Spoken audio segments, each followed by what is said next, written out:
गांव की जिठानी।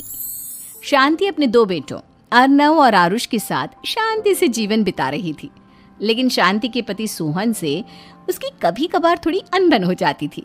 एक दिन शांति रोज की तरह सुबह का खाना बना रही थी, तभी दरवाजे की घंटी बजी। घंटी की आवाज सुनकर वो दरवाजे की ओर जाते हुए कहती है, अरे आती हूँ, कौन है, सब्र करो। शांति दरवाजा खोलती है तो देखती है कि उसके जेठ मोहनदास सामने खड़े होते हैं। वो सक पकाकर अपना घूंघट करती है और पैर छूकर कहती है, आइए आइए जेठ जी। कैसी हो शांति? जी मैं तो बिल्कुल ठीक हूँ, सब आपकी मेहरबानी है भाई साहब। शांति और मोहनदास की बातें सुनकर शांति का पति सोहन और उसके दोनों बेटे बाहर आ जाते हैं। अरे भैया राम राम, कैसे हो आप? राम राम भाई। अरे शांति, ऐसे खड़ी खड़ी क्या देख रही हो? चाय कॉफी कुछ लेकर आओ, भैया आए हैं। शांति तेजी से रसोई की ओर आगे बढ़ती हुए कहती है, अरे मेरी माँ, गेट खोलने के चक्कर में मेरे तो चावल ही जल गए। वो दौड़ी दौड़ी रसोई में जाती है और देखती है कि सारे चावल जल गए हैं। वो दोबारा चावल बनाने में लग जाती है। इतने में सोहन आवाज लगाता है, अरे शांति, तुम्हारे चावल का रोना खत्म हो गया हो तो चाय ले आओ। जी लाती हूँ अभी। शांति जल्दी जल्दी चाय बनाती है और मोहनदास को चाय देती है। सब एक दूसरे की खैर खबर पूछते हुए चाय पीते हैं। चाय खत्म होती ही मोहनदास शांति की ओर देखते हुए मजाक में कहते हैं, शांति, अब तुम्हारी चाय में दम नहीं रहा, अब हमें चाय बनाने वाली बदलनी पड़ेगी। ये कैसे मुमकिन होगा जेठ जी, घर और बाहर का सारा काम मुझे ही करना पड़ता है और कभी कभी जल्दी जल्दी के चक्कर में काम बिगड़ जाते हैं, जैसे आज चावल जल गए। अरे इसी का तो हल लेकर आया हूँ। मैंने रिश्ता देखा है अर्नव और आरुष के लिए। दोनों लड़कियाँ बहुत सुंदर और सुशील हैं। अगर आप दोनों इजाज़त दें तो बात करूँ आगे। सोहन और शांति रिश्ते की बात सुनकर कहते हैं, अब ठीक है, बात चलाइए ना भैया, पर पहले लड़की के बारे में कुछ बताइए तो सही। हाँ भाई साहब, लड़की कैसी है, परिवार कैसा है, कहाँ के रहने वाले हैं? देखो, परिवार तो बहुत अच्छा है, पर वे दोनों लोग बहुत गरीब हैं। दहेज में कुछ मिलेगा नहीं। अरे हमें दहेज में कुछ चाहिए भी नहीं, बस लड़की संस्कारी होनी चाहिए। एक लड़की तो पढ़ी लिखी है और शहर की रहने वाली है, पर दूसरी अपनी गरीबी की वजह से पढ़ न सकी और गांव में रहती है, लेकिन दोनों है बहुत खूबसूरत। अगर तुम सबको देखते ही पसंद ना आ जाए तो मेरा नाम बदल देना। हाँ, पर तो हम आंखें मूंद कर भरोसा कर सकते हैं भैया। आप आगे बात चलाइए, हम शादी करने को तैयार हैं। कुछ ही दिन में अर्नव और आरुष की शादी हो जाती है। आरुष की शादी अनपढ़ लड़की मंजरी से हो जाती है, जो कि बहुत भोली भी होती है, और अर्नव की शादी पढ़ी लिखी लड़की तनुजा से हो जाती है, जो कि घमंडी और चालू होती है। एक दिन मंजरी घर के काम कर रही थी कि अचानक शांति उसे आवाज लगाती है, बड़ी बहू, ओ बड़ी बहू, मंजरी जल्दी यहाँ आओ। मंजरी जल्दी जल्दी शांति के पास जाती है। बेटा मेरे पैर दबा दे, बहुत दर्द हो रहा है। जी माँ जी, बस बर्तन धोकर आती हूँ। अरे बैठ यहाँ, मेरे पैर में बहुत तेज दर्द हो रहा है, बर्तन छोटी बहू धो लेगी।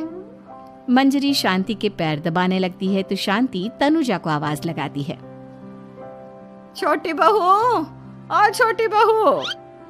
तनुजा थोड़ी देर से आराम से चलकर आती है। जी माँ जी, आपने बुलाया मुझे? आपको कोई काम था क्या?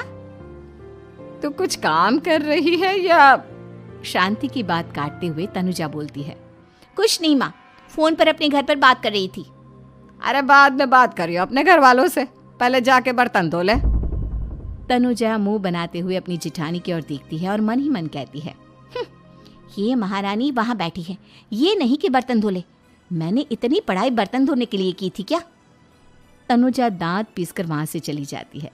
अगले दिन सब दफ्तर चले जाते हैं, तभी डाकिया चिट्ठी लाता है। शांति चिट्ठी लेकर मंजरी से कहती है, बड़ी बहू, जरा छोटी बहू को बुलाना, एक चिट्ठी आई है।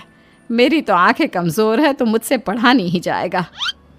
मंजरी तनुजा के पास जाकर कहती है, तनुजा, तुम्हें माँ जी बुला रही हैं।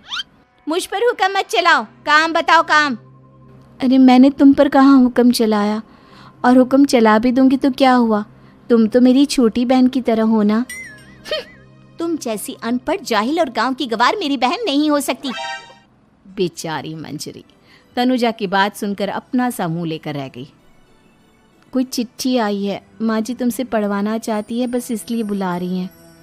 मुंह टेढ़ा करके तनुजा मंजरी का मजाक बनाती हुए कहती है, अनपढ़ कहीं की। तनुजा का ऐसा बर्ताव देखकर बड़ी बहू बहुत दुखी होती है। तनुजा को अपनी पढ़ाई का घमंड इतना हो गया कि अब वो घर के कोई काम नहीं करती और अपनी जिठानी का मजाक बनाती रहती। तनुजा का ये बर्ताव अब उसकी सास को भी नजर आने लगा था। एक दिन शांति ने अपनी बड़ी बहू से कहा, मंजरी, तनुजा हर समय तुम्हारा मजाक उड़ाती है, तुम्हें गुस्सा नहीं आता क्या? आता तो है माँ जी, लेकिन मैं क्या करूं? जब भी उसे कुछ बोलती हूँ वो और भी जली कटी बातें मुझे सुनाकर चली जाती है। मैं उसे अपनी छोटी बहन की तरह प्यार करती हूँ, लेकिन उसके दिल में मेरे लिए कोई इज्जत नहीं। बहू, तूने वो कहावत सुनी है, जुल्म करने वाले से ज्यादा जुल्म सहने वाला अपराधी होता है। मंजरी अपनी सास का इशारा समझ जाती है। वो अपनी देवरानी को सबक सिखाने की ठान लेती है और एक दिन शांति अपनी दोनों बहुओं के साथ बैठी थी तो शांति अपनी बड़ी बहू से पूछती है, अरे बहू, शाम होने को है, कुछ सोचा है क्या बनेगा खाने में? माँ जी, मेरे तो सर में बहुत दर्द है आज। मेरी प्यारी देवरानी ही कुछ अंग्रेजी खाना बनाकर खिलाएगी। सुना है पढ़े लिखे लोग अंग्रेजी खाना बहुत अच्छा बनाते हैं, क्यों तनुजा? इतना कहकर मंजरी अपनी सास की ओर देखकर मुस्कुरा दी। तनुजा अपनी तारीफ सुनकर बहुत खुश हो गई। इतने में शांति कहती है, यह तो सच बात है छोटी बहू, ये तो मैंने भी सुना है। हम भी पक गए हैं बड़ी बहू के हाथ का खाना खा खा कर। तनुजा, तुम्हारी माँ भी तो तुम्हारे खाने की बहुत तारीफ करती हैं। आज हमें भी खिला दो कुछ अच्छा सा बनाकर। शांति की बात सुनकर छोटी बहू और आसमान पर चढ़ गई, पर उसे ये कहाँ पता था कि उसकी सास और जेठानी उसे सबक सिखाना चाहती हैं।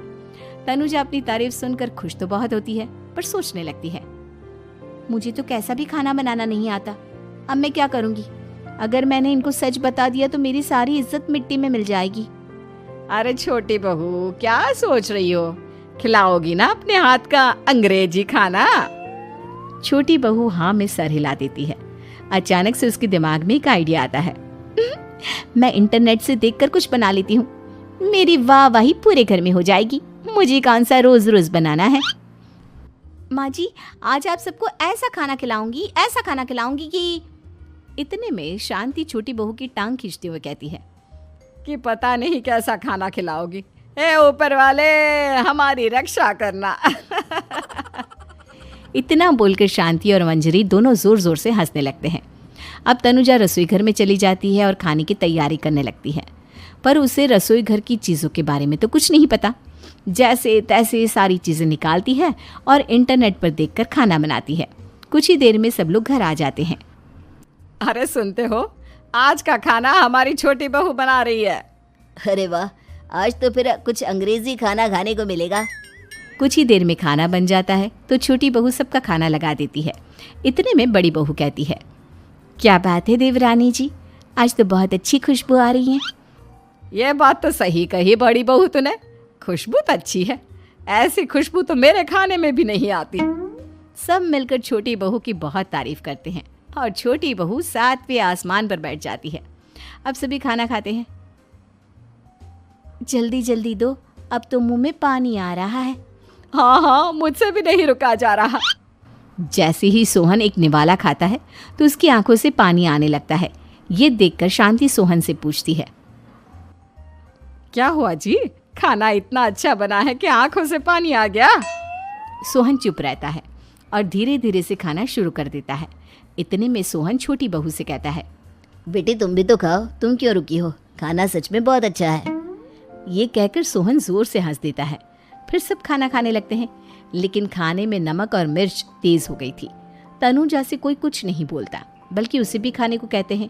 जैसे ही छोटी बहू खाना खाती है वो पानी पानी कहकर चिल्लाती है, पानी, इसमें तो पानी।